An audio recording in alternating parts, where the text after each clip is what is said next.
Sahabat SP, sekarang ini saya berada di kota Český Krumlov yang menjadi mendapat predikat UNESCO Heritage Sites gitu ya. Dan sebelum saya mulai, saya ingin mengutip perkataan Alexander Balfour yang mengatakan bahwa guru yang baik adalah dia yang menunjukkan di mana harus melihat dan bukan apa yang dilihat. Memang topiknya berhubungan dengan guru gitu ya. Jadi setidaknya nyerempet sedikit dengan bagian yang ini.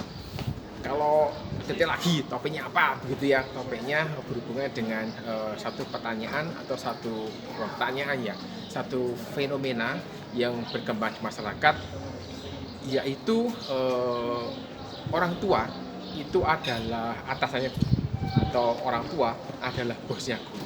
Benar atau tidak gitu. Dan itu yang kita bicara pada hari ini.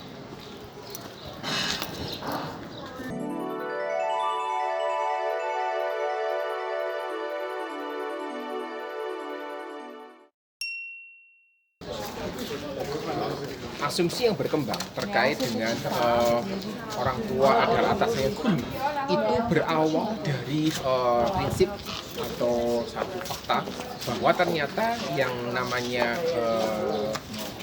bahwa orang tua ini membayar uang sekolah gitu ya, yang sebagian kecil gitu ya dipakai untuk membayar gaji guru. Dan oleh karena itu timbul satu pemikiran bahwa karena saya itu ikut menggaji gitu ya, maka saya itu punya hak gitu ya untuk mengatur guru, karena guru adalah bawahan saya, karena guru adalah pegawai saya, kira-kira demikian. Hal ini terlihat di dalam banyak fenomena di antara rekan-rekan guru yang dilabrak sama orang tua gara-gara nilai anaknya. Kemudian mungkin gitu ya, ada pembicaraan di rumah terkait fenomena ini, sehingga siswa itu tidak menghormati guru, tapi siswa cenderung merendahkan guru. Ini menjadi sesuatu yang kita mesti perhatikan. Jadi berawal dari konsep tadi gitu ya, karena baik uang sekolah, terutama di sekolah swasta, maka idenya ya udah kalau begitu guru itu bawahan saya, orang tua bisa demikian. Ketika kita bicara tentang fenomena ini, maka sekali lagi tadi saya mau sampaikan bahwa gaji guru itu diambilkan sebagian kecil gitu ya dari uang sekolah. Dan logikanya juga begini, masyarakat Indonesia itu membayar pajak, sebagian dari pajaknya itu dipakai untuk menggaji presiden begitu. Jadi presiden itu adalah bawahannya rakyat. Logikanya masuk akal. Tapi bukan berarti terus bisa ngawur, presiden justru ini itu dan seterusnya sesuai dengan keinginannya, itu tidak betul. Dalam hal ini kita perlu melihat dengan lebih jelas apa kita bisa lakukan. Tapi logikanya cukup mirip. Jadi sama seperti kita tidak bisa meminta presiden untuk mengerjakan apa yang kita mau, gitu ya. Demikian juga orang tua itu tidak bisa memerintahkan guru mengerjakan apa yang mereka mau. Banyak orang berpikir bahwa menjadi guru itu adalah sesuatu yang mudah. Kemudian ditambah dengan satu pemahaman bahwa saya ikut menggaji gitu ya, maka dapat dilakukan seenaknya seperti itu. Buat sahabat SD mungkin ada yang merasa bahwa menjadi guru itu adalah sesuatu yang mudah, maka Anda bisa mencoba kok menjadi guru.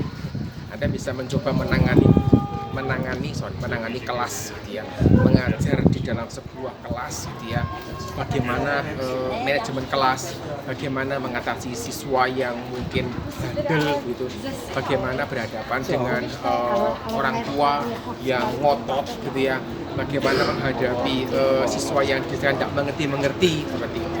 Boleh dicoba supaya tidak hanya berteori gitu ya, bahwa jadi guru itu mudah. Seperti sudah pernah saya sampaikan berkali-kali gitu ya, guru punya tanggung jawab mengajar, siswa punya tanggung jawab belajar, dan hasil belajar adalah kolaborasi antara guru dan siswa yang sama-sama bertanggung jawab.